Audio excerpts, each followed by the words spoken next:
Last night before I went to bed, I read an article in Forbes that talked about Starbucks making the decision that their employee associates would not be allowed to wear anything related to the Black Lives Matters movement. While I read this, I was really disheartened. I couldn't really understand how they could make that decision based on some of the things that they've done in the past.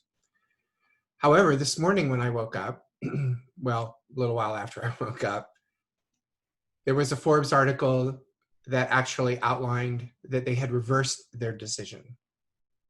And they changed the decision to allow their employee associates to wear materials that contain Black Lives Matters messages. By my count, based on the information that I researched, their CEO, during those 18 hours from the first decision to the second decision, earned $166,000. And the reason I bring that up is because Starbucks invested $166,000 in reversing a decision that never should have been made in the first place.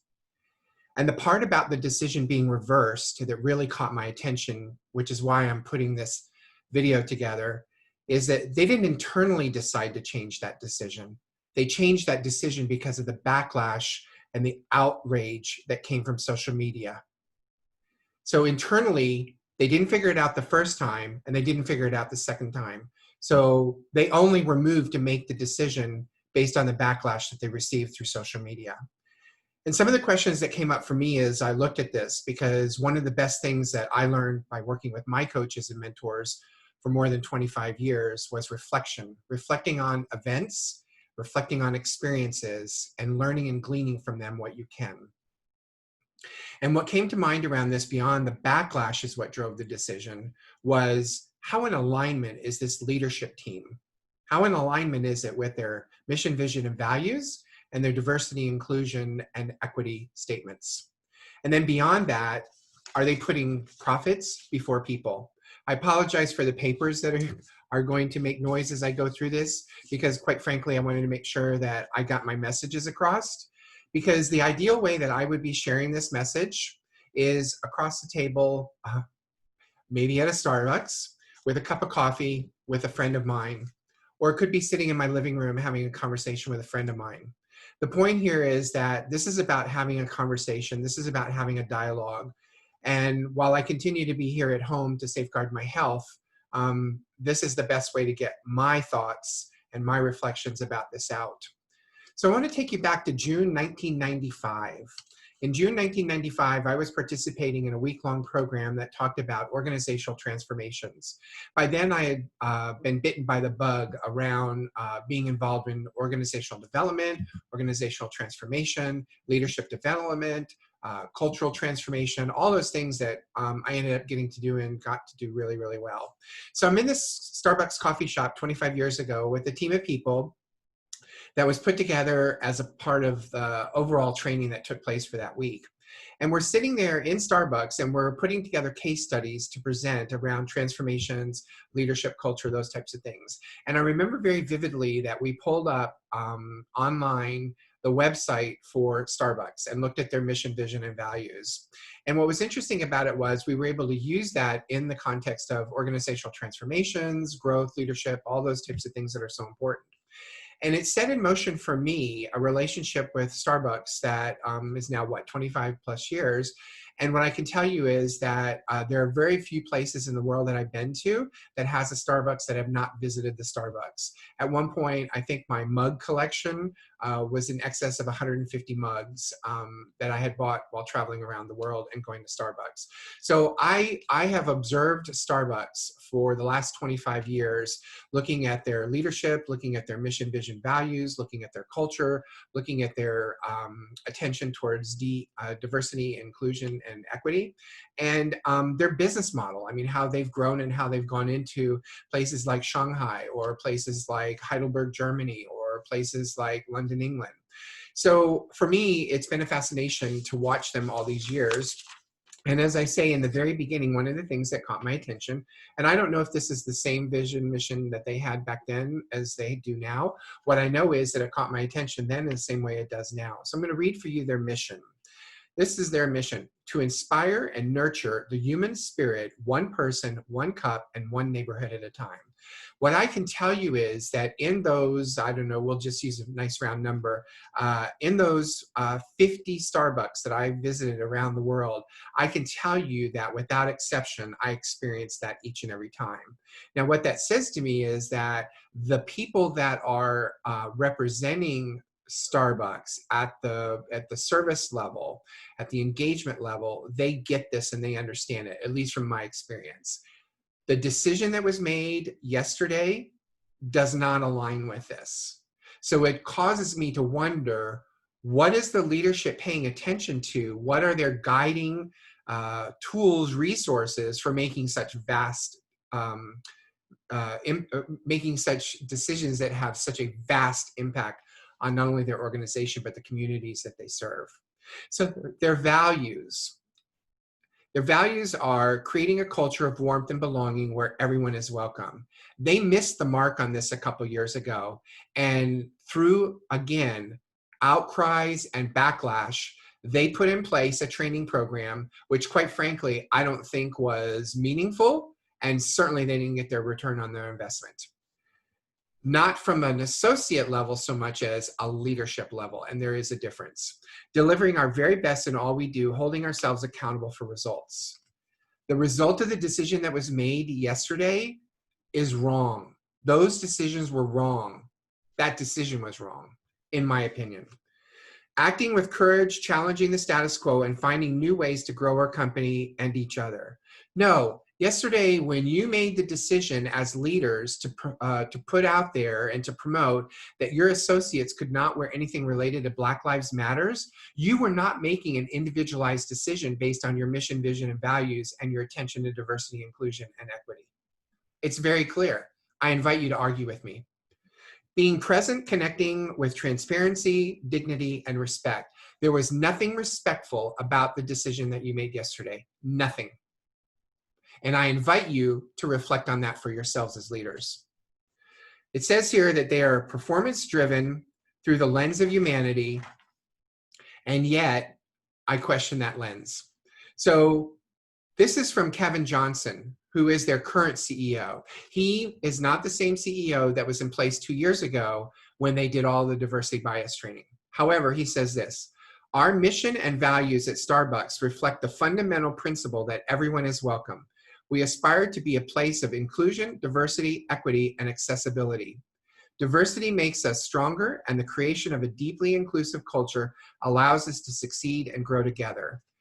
My question there is, are these words on a paper, words on a website, or are they guiding words that actually come into play when the leadership team makes decisions?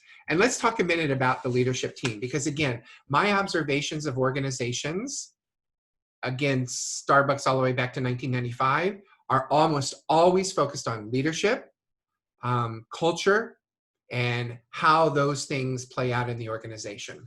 So let's talk a little bit about the organization, because some of you are very driven by numbers. Some of you don't necessarily like the soft side of this. So let me just share with you some of the hard numbers related to Starbucks as an organization, a global organization. 27 B, that's B with a, B with a billion. $27 billion in sales globally last year. So get your head wrapped around $27 billion in sales. And we're talking about coffee and pastries. So their leadership team on their website is made up of 45 individuals.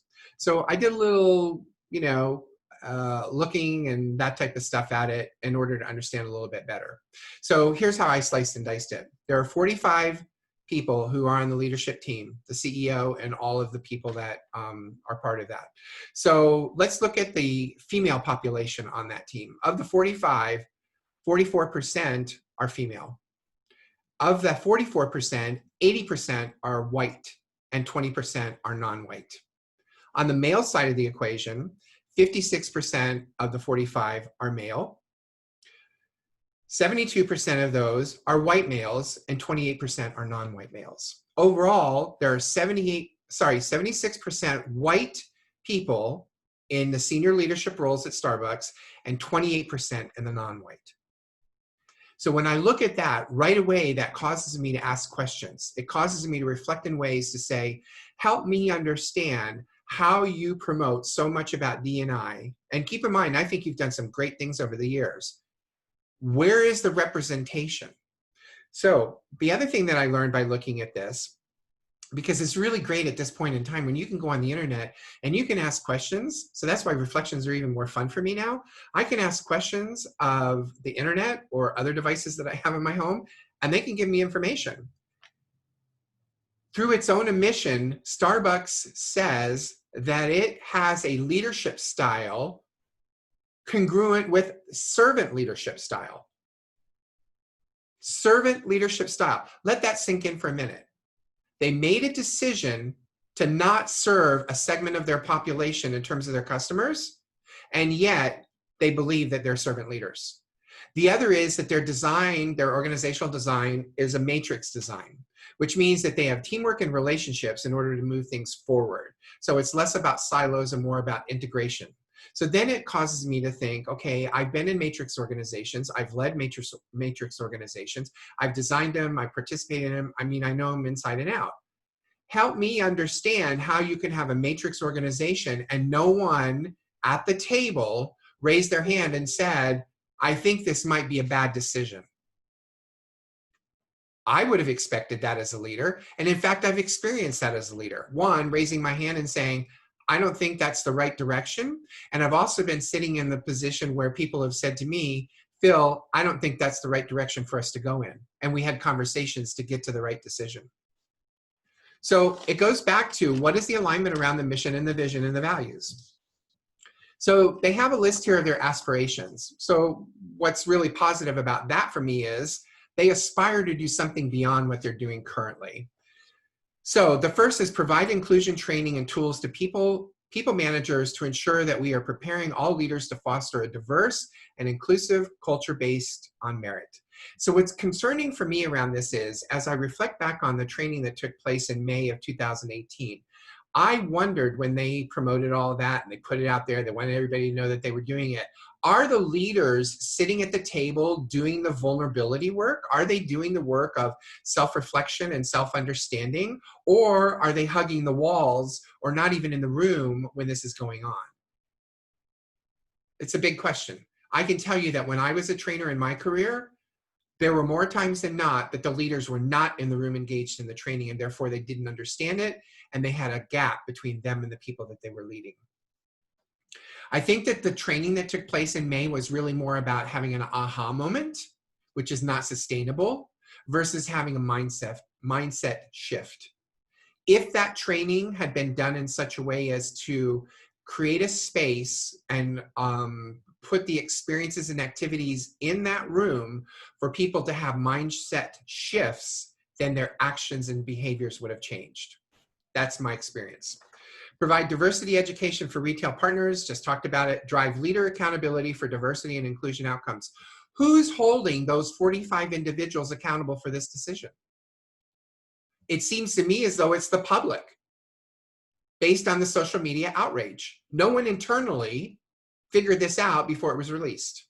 Increase internal pipeline of diverse leaders at VP and director level. I already talked about the numbers. To expand our talent pools, we will continue to partner with community-based youth organizations and educational institutions to achieve our opportunity youth hiring goal and college achievement plan pathway. It's not about goals and numbers. It's about being very real with it. It's about making sure that you're doing it from a cultural indoctrination, a cultural assimilation. So the workforce. So these 45 leaders are leading 46% people of color. There's 26% of those who are Hispanic, 9% are Black. Only 9% of their workforce is Black. 6% are Asian. Overall, 54% are white. So again, this is the workforce that they're leading. And how are they not in touch with them if indeed they believe that they're a servant leader organization? So it's not all about the things that they've done wrong. This just seems to be another one of those things where they stub their toe in a really, really big way. The reason that I've been watching Starbucks for so long is because they get a lot of things right. One of the things that they get right is these Alliance Network Employee Resource Groups. They actually have 8 of them within their organization. I'm going to believe, based on the fact that they have 8, that they are committed to diversity at some level. When I look at these, they're very broad. That's very exciting. So Armed Forces, Black, China, Asian, Hispanic, LGBTQ, women, the Indian, and then Access for All. These are really important alliances. These are really important networks. The reality is that a lot of what Starbucks does is good. A lot of what Starbucks does serve its communities.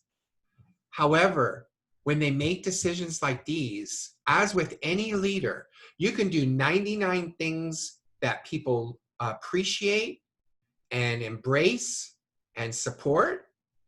And when you do the one thing that's contrary to all of that, or contrary to everything that you put out there, the confusion comes out in anger, frustration, and rage, which is exactly why social media lit up around this decision. In this environment right now, the last decision an individual or a business wants to make is one like that.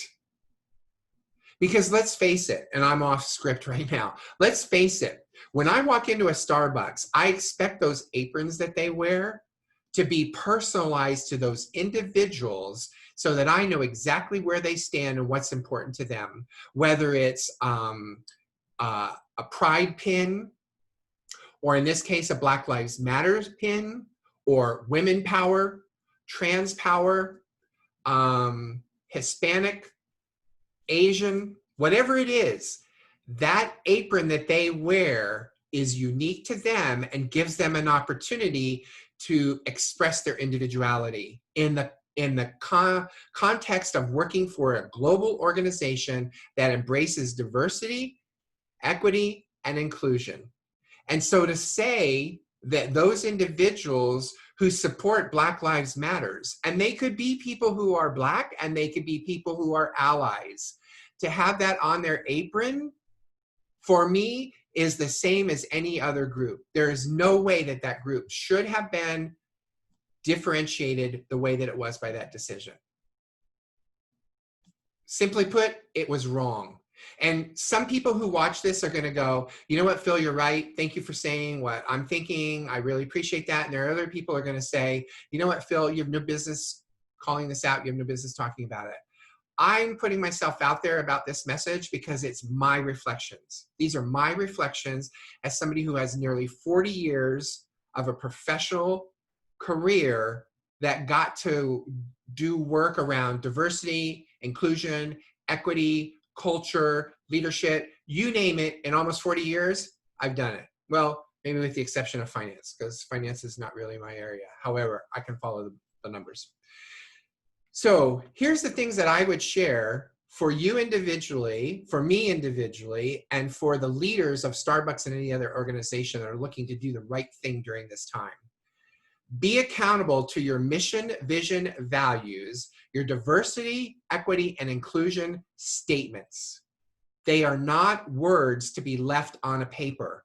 They are words that are to be put into action. If someone in the room had held up any of the documentation, any of the wording that I just shared with you, while the CEO and any of his direct reports were in the room, somebody would have said, you know what, this doesn't feel right.